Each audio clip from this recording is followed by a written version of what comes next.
نبی نے فرمایا من کنت مولاہ فعلی مولا، جس کا میں مولا ہوں علی اس کا مولا ہے۔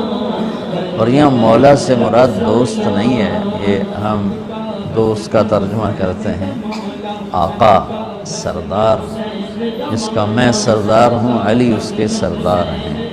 اس کے پیچھے ایک کافی پس منظر میں بہت سی چیزیں ہیں، ان کی صفائی کرنے کے لیے میرے نبی نے غدیر خم پر یہ حدیث بیان فرمائی خطبے میں کہ جس کا میں مولا ہوں اس کا علی مولا ہے۔ تو یہ چند دن پہلے مجھے خیال آیا کہ ہمیں حضرت علی نہیں کہنا چاہیے، ہمیں مولا علی کہنا چاہیے، کہ میرا نبی ہمیں ان کو ہمارا مولا بنا کے گئے۔ ہم سمجھتے ہیں صرف یہ شیعہ کہتے ہیں مولا ہے، وہ صحیح کہتے ہیں، من کنت مولاہ فعلی مولا۔ آپ سب کے چہروں پہ میں حیرانی دیکھ رہا ہوں، حالانکہ میں آپ کو صحیح حدیث پیش کر رہا ہوں، من کنت مولاہ فعلی مولاہ، جس کا میں مولا ہوں علی اس کا مولا ہے۔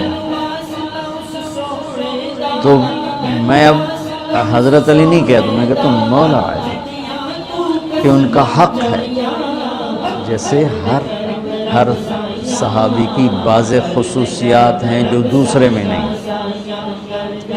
آپ نے ابو بکر سب سے بڑی ہستی ہیں صحابہ، ان کو نہیں، آپ نے کہا کہ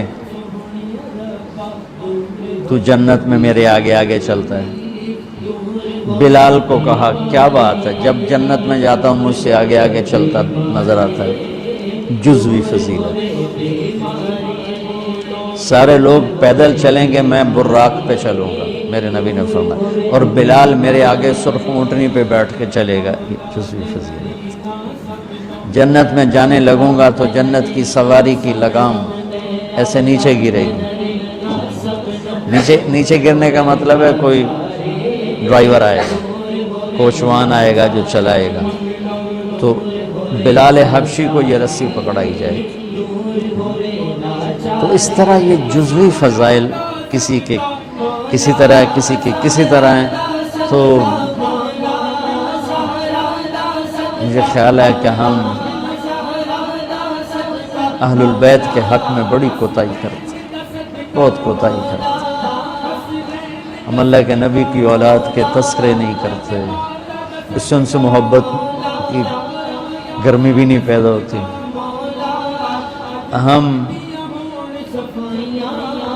تم میری اولاد کی برائیاں میرے سامنے شروع کر دو تو تم مجھے اچھے لگو، اور میرے سامنے آ کر میری تعریف شروع کر دو، چاہے مجھے پتہ بھی ہو جھوٹی تعریف کرنا، تو بھی میرا دل خوش ہو جائے۔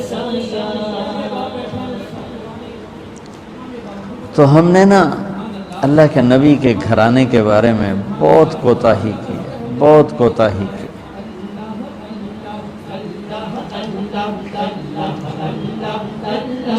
تم سنتے رہتے ہو، میرے ہر بیان میں اہل بیت کا تذکرہ ہوتا ہے، اور یہ میرا ایمان ہے کہ یہ میری بخشش کا بہت بڑا وسیلہ ہے اگر اللہ کے ہاں قبول ہو۔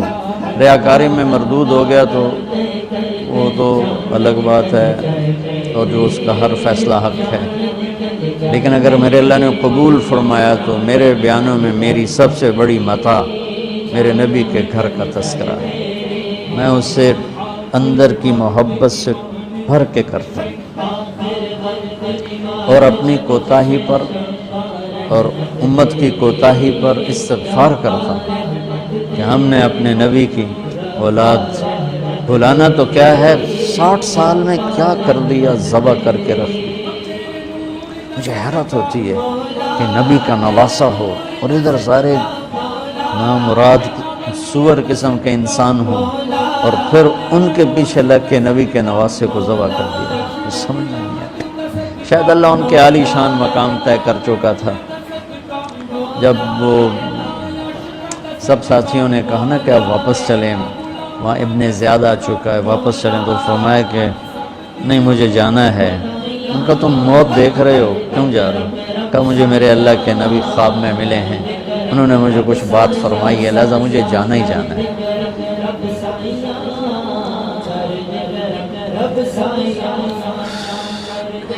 پتہ نہیں بیان کیا کر رہا تھا حضرت علی کا.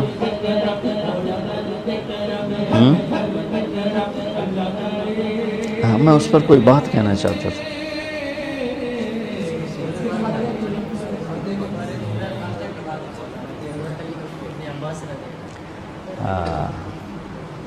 مولا علی نے فرمایا اگر میں سورہ فاتحہ کی تفسیر کروں، سورۃ فاتحہ کی تفسیر لکھواؤں تو 70 اونٹوں پہ لادی جائے گی، 70 اونٹوں پہ.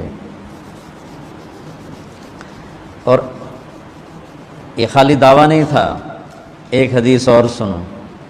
ایک دفعہ عشاء کی نماز پڑھا کے تشریف فرما ہوئے اور فرمایا آؤ آج میں تمہیں سورہ فاتحہ کی تفسیر سناؤں. تو شروع کرتے ہیں بسم اللہ سے، اور بسم اللہ کی با سے شروع کرتے ہیں. عربی میں تو حروف کا بھی مطلب ہوتا ہے نا. با کا مطلب بیان کرنا شروع کیا اور فجر کی اذان ہو گئی، با چل رہی تھی. سبحان